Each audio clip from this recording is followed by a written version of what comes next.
Welcome to Life with Beth and Court, where we teach you how to live authentically and build your best life, one step at a time.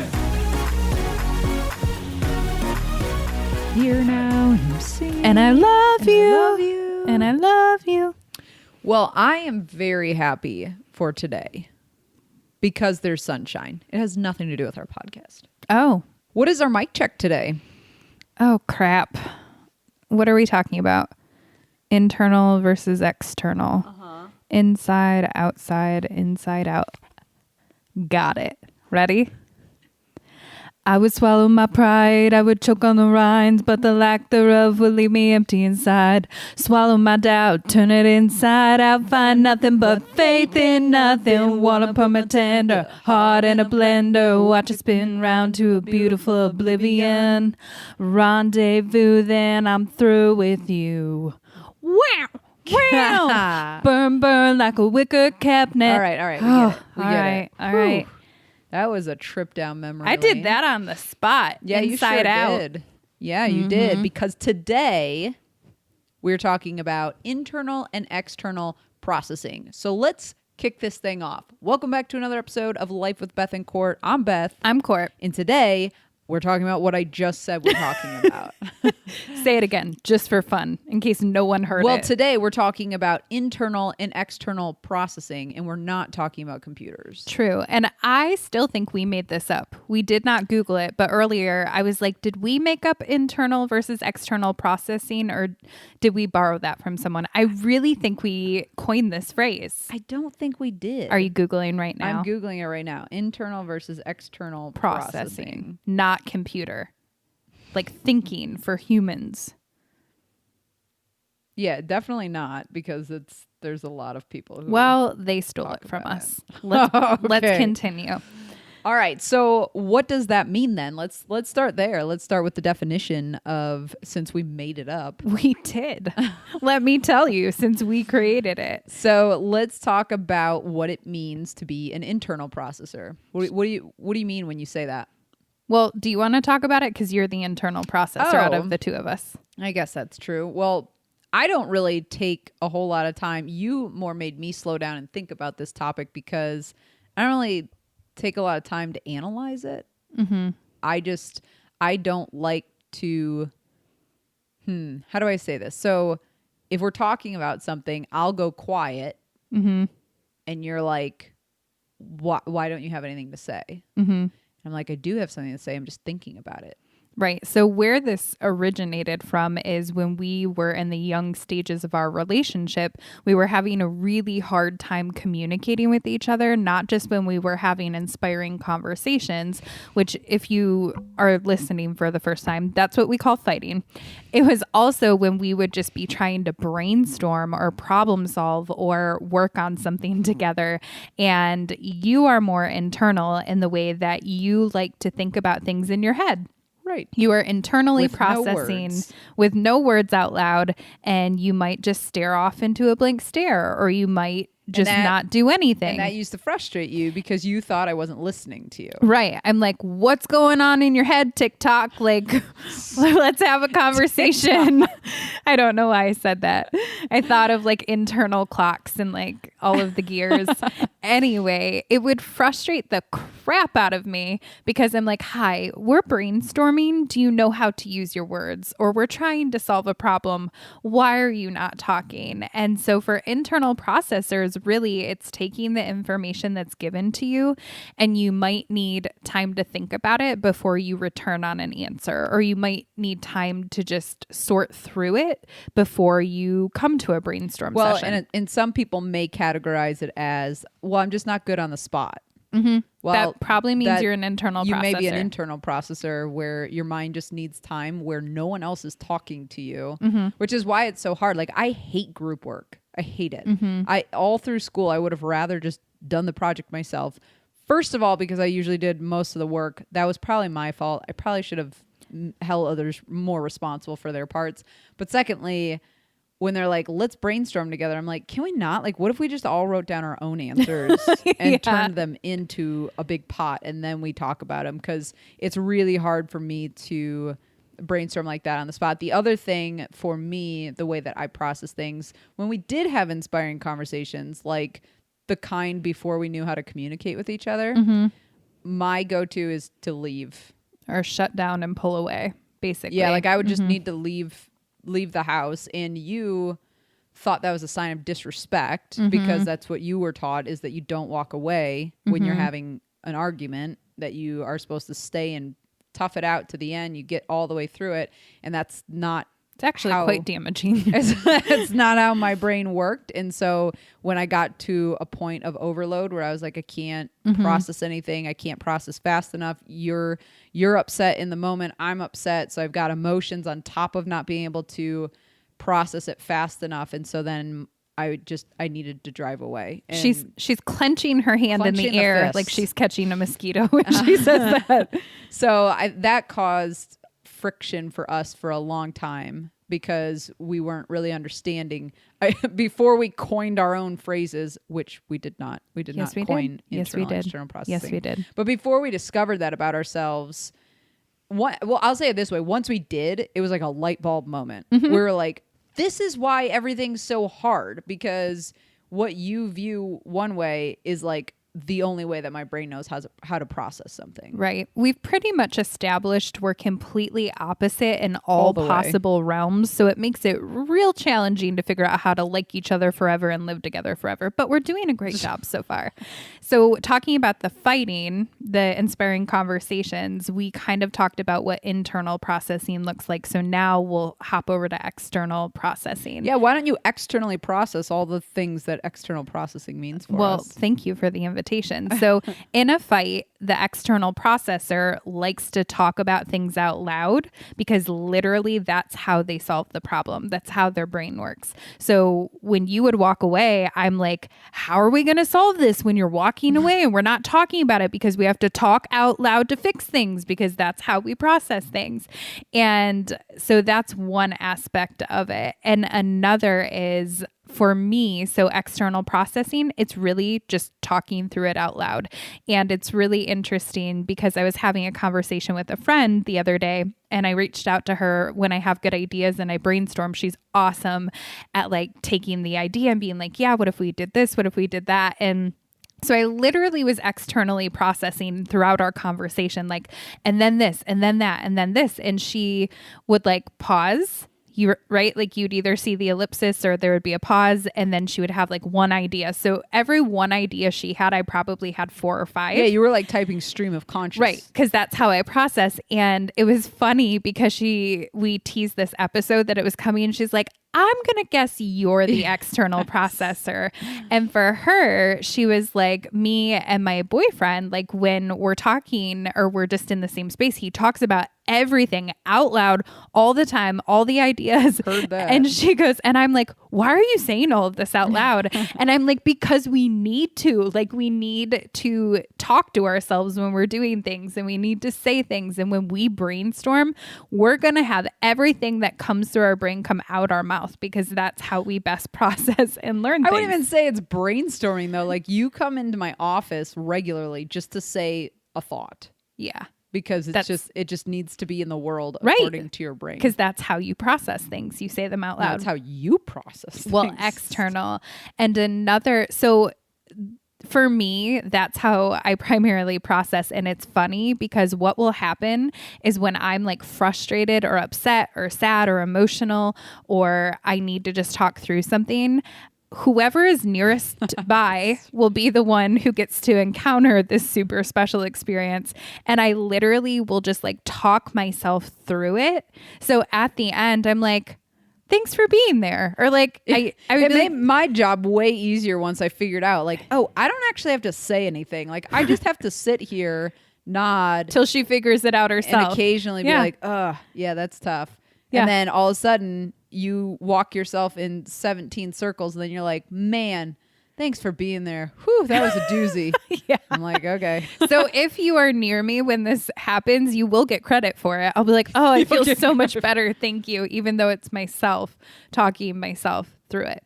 So this episode actually was prompted by a conversation we had with a friend. Well, not you. not we, it was me, a conversation I had with a friend, and she is making some really big life decisions right now. And she's been in this relationship for a while that it hasn't been going that well. And she's like, I really think like it's time to make this transition and change some things. And so she's like, okay, this is the path I'm on. I'm going to make this change. Well, she changed her mind, rightfully so, because we're human and life is hard and relationships are hard. And she said, I'm afraid to tell my friends because I feel like they're going to judge me because I have been going on and on about this. Yeah, I've been talking about it and I've been saying like, this is it. And I've been sharing what's been happening. And so now I feel this, she didn't know what it was. It was shame around the fact that I can't go back on my word because I already told everyone what I was doing. So first I gave a pep talk about, well, it's your life. And there are lots of compassionate ways to thank people for their opinions and their advice, but still staying true to what's best for you. Yeah, totally. But then we started talking through it and I said, it sounds like you might be an external processor. And she's like, what's that? So I explained it to her and I explained that in my younger days that I would just say everything to anyone. Like if I was pissed at someone, I'd be like, oh my God, they're such a jerk. And they did this and they did that. Like there was no filter. Yeah. And some of that is discretion. Some of that is maturity. Right. Discretion and awareness and that discernment. And so I would say everything about anything to everyone. And I also didn't know who my cone of safety people were. So I was talking to her about this and I was like, so basically it's when you say everything without putting boundaries around it. Like when I vent, these are my safe people I vent to. If I'm an external processor, these are the tools I put in place so I don't get in this situation. And it was funny because she goes, yeah, I think I might be an external processor. And I'm like, it's okay. I can help. So I think there are different tools that each side can use. And I think that's when communication really comes into play, because if you are in the same room as an internal processor and you're the external processor and you don't have this open communication or even the awareness of what those styles are, one of you is going to be staring at the other like, what are you doing, TikTok? And the other is going to be like, why the hell don't you ever stop talking? And so you can see how that would create conflict so quickly. Major waves. Yeah, for sure. So what are some ways that people could maybe approach this conversation in their own relationships in order to figure out if maybe that's what's happening? That's a really good idea. I think we should make a quiz to help people. That's my first answer. To determine if they're an internal or external processor. Wasn't the question, but okay. Thank you. I think it's a conversation of if we need to problem solve something, or if we need to plan our goals or make a decision, or we need to have a tough conversation. Do you prefer time that you need to think about it yourself and process internally, or is it something that you want to talk through? Because right away, I think that determines who's who and what type of tool and support they need, because you both want to be successful at the end of the day. You don't want to force an internal processor to talk about things when they're not ready, because that's when hurtful things can be said or things that don't really make sense yet because they're not done thinking. The thought's not done baking yet. It's not done cooking. And you don't want to harness or cage or all of the other words I'm thinking of a external processor and say, well, you can't talk about it right now. Like, I'm not ready, so you can't talk about it. And I think then once you identify who's who, you have to have skills and tools that go with each one. So for external processing, what I recommend is having your safe people, your corner people that you're like, and tell them what it is. Say, I'm an external processor. That means I just need to randomly say things out loud until I figure out what I need to do. I'm not really asking for your opinion or your advice. I just need you to be the sounding board. And I have my people. They're like, okay, type it out. So, which has been very instrumental in our relationship. Oh yeah, for sure. I can think of one time in particular that we have a friend who's actually phenomenal at being both sides. That's who I was thinking of too. Yeah. And so we had gotten in a pretty decent sized fight, and I took off. I just needed to go drive, and you talked to him on one side, and then he checked in on me, and he's so good about and that. I talked to him on my side. But for me, it was much more like I needed to leave and let my mind settle and cool while I thought through things.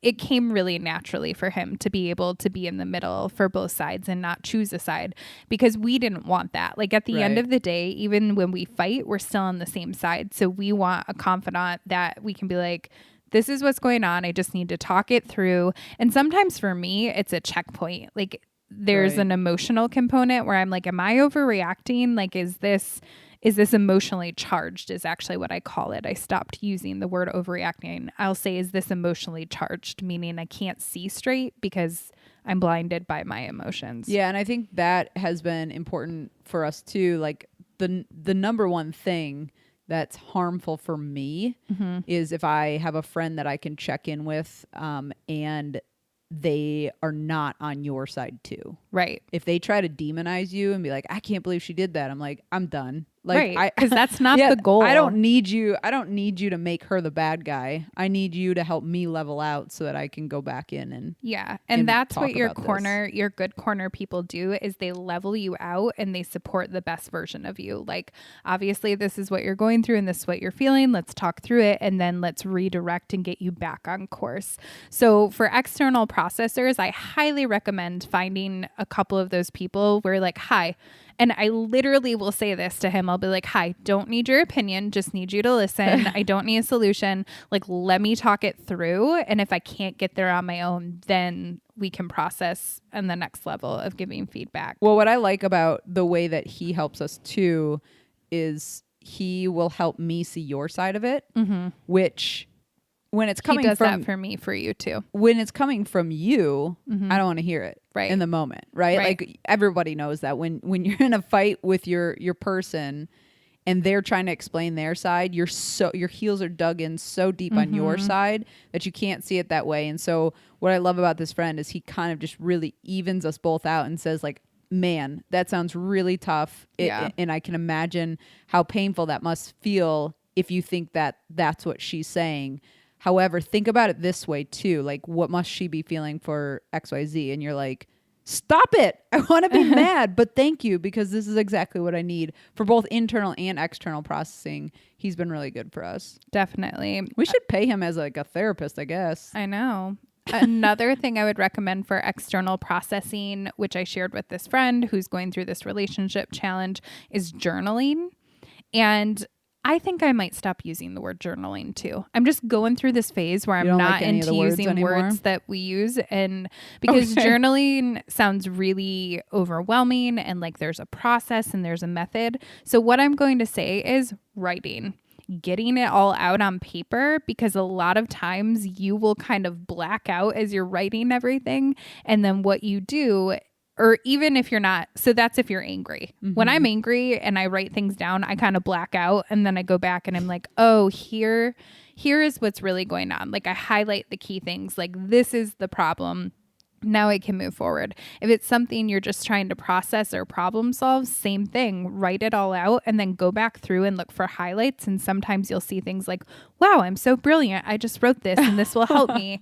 And I didn't even know. So those are my 2 tools for external processing. And I guess the third one would be talking to myself. That seems to work frequently. Yeah. And giving credit to whoever's nearest. Yeah. What about you? What do you need to process internally successfully? Well, I feel like I actually don't need anything, because that's the whole point. Like for me, I just need space and time.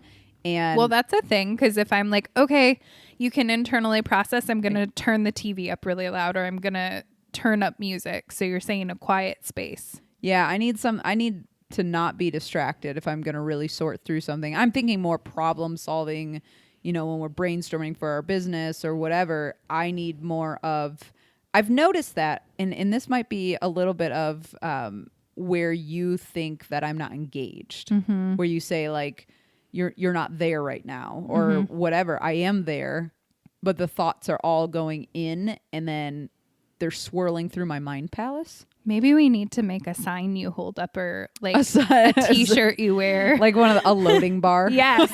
If you could please on a piece of paper hold up a loading bar, that would be helpful to me. But the weird thing is, I don't know that I've noticed like I don't notice that there's an uncomfortable silence, or I don't notice that there is silence because in my head there's not, because I'm thinking about it. Right. I'm rolling around the idea. You have another friend who does this and will pause, and you're And when we talk on the phone, it took me a really long time to understand what was happening, because external processing, like you talk it through, and it's different when you're face to face. Like, yes, sometimes you space out and I'm like, hi, what planet you on? You coming back soon?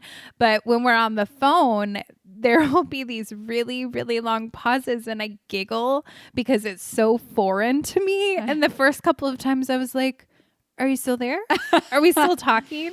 Did I lose you? But she really just needs the space, like to hold the space to think it through. And that's actually one of my favorite qualities about her, because she was one of the first ones that I recognized it with. And I respected her enough to be like, I know what's happening and I understand her. And I know even though I have 7 more thoughts on the tip of my tongue, it's important for me to pause too, to give her that space to respect her thinking. So I can do it with her. I don't know why I can't do it with you. Maybe we need to talk on the phone. I don't know, but it makes a huge difference when you understand that when you say words out loud, they're going into my head and I'm processing them in there, not out here, in there. I picture like a little bakery. Is it like a little bakery where you're like making donuts? Perhaps I would love a donut right now, to be completely honest. But so like, you could imagine how much strife that would cause in a relationship. For sure. If, because we hear this a lot, like, he's not even listening to me. Well, maybe he's processing. He might be listening. He might not be listening to you, but he might be listening to you. Or, I feel like you don't hear me, or I feel like, basically one person's feeling not heard because the other one is silent, more or less. And it might not have anything to do with whether they're listening or whether they care or anything like that. It could just be like they're trying to take all your thoughts in and process them so that they have something to say back. But because you work by externally processing, it may feel lonely right out there processing by yourself while the other one's processing internally. So I think it's a really important conversation to have, or even just like an identification to come up with, to be like, hey, I think I noticed that you might process internally. Is that true? Like, do you feel like you need to sit with a thought for a while to really roll it around and have something to say? So I think it's a great conversation to have with your other so that you can start identifying those things, because like I said, when we figured it out, it was a whole new world, Aladdin style. Right. And you can flex into different ways of doing it. So if you're trying to solve a problem together, like something is broken and you're trying to repair it, the external person cannot use the internal person as their sounding board, because they need to think and process in their own time. So you need to have someone else that you can go to. Now, if the external processor is trying to solve something on their own, that's when they would have the conversation with their partner and say, hey, I know you're an internal processor, but like, I just need to walk through this real quick. Can you just sit and listen? Like, we'll set a timer for 10 minutes. The last thing I'll say is this conversation just now reminded me of a text you sent me, and I took a screenshot of it. Oh, and God. I'm going to put it in the show notes. Uh-oh. Because I didn't realize it at the time, but it was basically you externally processing via text to me, even though I was in the same household. What happened? When was this? What was it about? Fun. This is going to be a reveal for you, but you're the one who wrote it to me. Oh, that makes me nervous. I hate everything about it. Is there anything else you want to say, your last final words on internal versus external processing, terms we most certainly did not make up ourselves?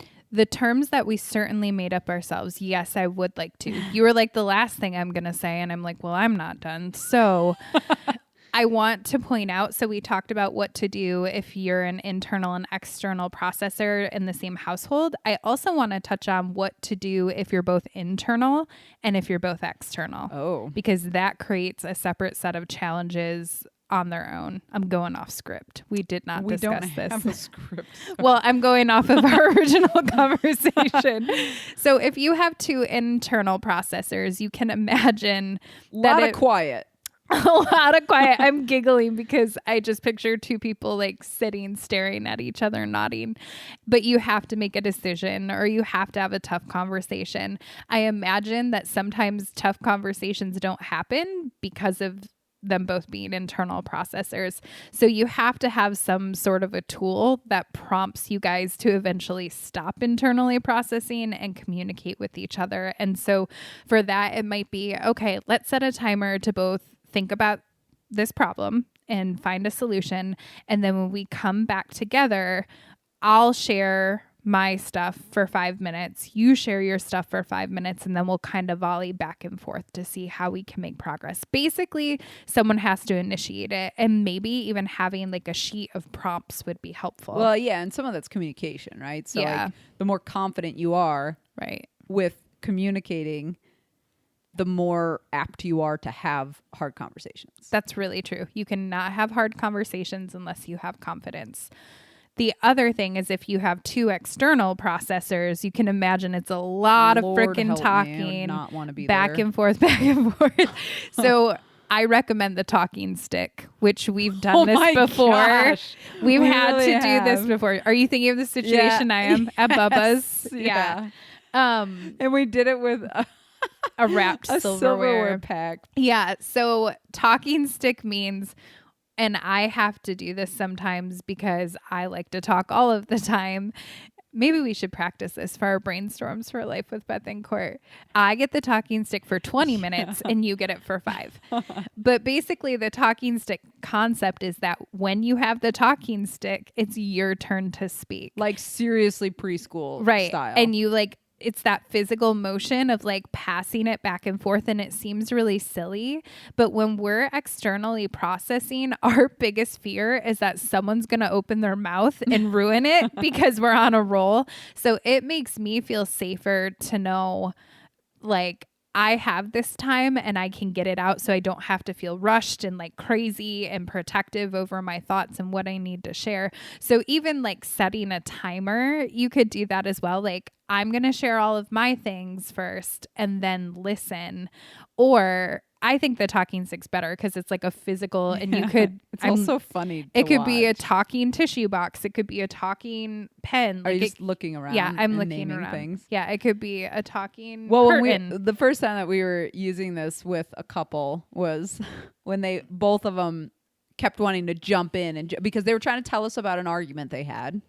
And one started explaining it, and the other one immediately was like, "That's not what happened." And then they tried to talk over the other one, and we're like, "Well, hold on." And then they got louder and louder, and we're like, first of all, we're in a restaurant. Secondly, we can't understand both of you talking at the same time. So why don't you here's silverware. You have the talking stick right now."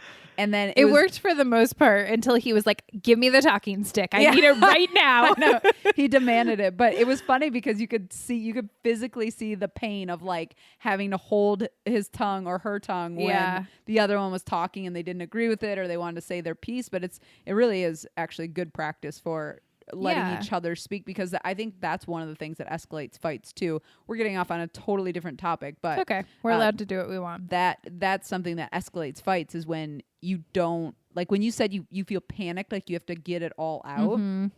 I think that escalates fights very quickly because you feel disrespected. You hate when people talk over you. Yeah. And it also makes you feel totally unheard. Yeah. Because you're like, you can't even hear what I'm saying because you won't stop telling me how you feel about it. Right. Or you're already premeditating your response and what you're Right. going to say. Exactly. And we've talked about this in podcasts before, and from our community listens, you ask, is there more? Yes. Like you're thinking supposed that to too. wait till they're done and you pause and then you say, is there more? And it's funny because I'm such an external processor. I was having a mini meltdown. I think it was last week. And I was just going on. And I was like crying a little bit and then going on. And I was going on for a long time. So to be fair, Beth did her part and like waited for the pause. And she was like, well, I really think. And I was like, and then like, I'm past the point where, and then the second time I was like, I'm not done yet. Like you just know with external when processors. we first did start using that actual phrase though, like, is there more? You're like, no, yes, because then da, da, da, da, da, and you like went on to a whole nother rant. And it's funny because every time we use that phrase, it's usually a couple times when either of us will say, yes, there is more, actually. Thanks for asking because I didn't realize it. Here's the other thing, I think. I think we're to the point with me. I just say, yes, there's always more. So like give it 5 pauses before you try to ask. So those are the other 2 things. So that's how to deal with that's how to identify if you're an internal processor or an external processor. And that's how to get the tips and tools that you need. And then also what to do if you're in a relationship and you're both internal processors or you're both external, because the goal is to be productive and make sure that everyone feels respected and heard. Truth. All right. Anything else? Is there more? Yeah, just a little bit. I wonder if there's a correlation between internal processor and introvert and external processing and extrovert. Well, in our relationship, there seems to be. I wonder. I bet there is. Probably. Probably because introverts like to do things for them inside. They recharge inside. Yeah. And they probably process inside. Yeah, that's all. There is no more. There's no more? Is there more for you? Is there more? No, I don't have the talking stick. It's funny because how you feel possessive over your time to talk, I feel possessive over my food like that. Yeah. So We both need to go to counseling probably. yes. We're used to things being taken from us. Yeah. I don't know what that means. All right, guys, we hope this was helpful for you to at least identify if you're an internal or external processor and what your other is, or not even your significant other, but maybe a family member or colleague that you tend to butt heads with or feel unheard or have any kind of friction with them. Hopefully this is helpful for you to kind of sort that out and have that conversation of what do you need from me when you're processing, and here's what I need from you so that we can ultimately be successful in resolving our conflict. That's all for this week. We can't wait to talk to you next week. And until then, keep building your best life. Bye, guys.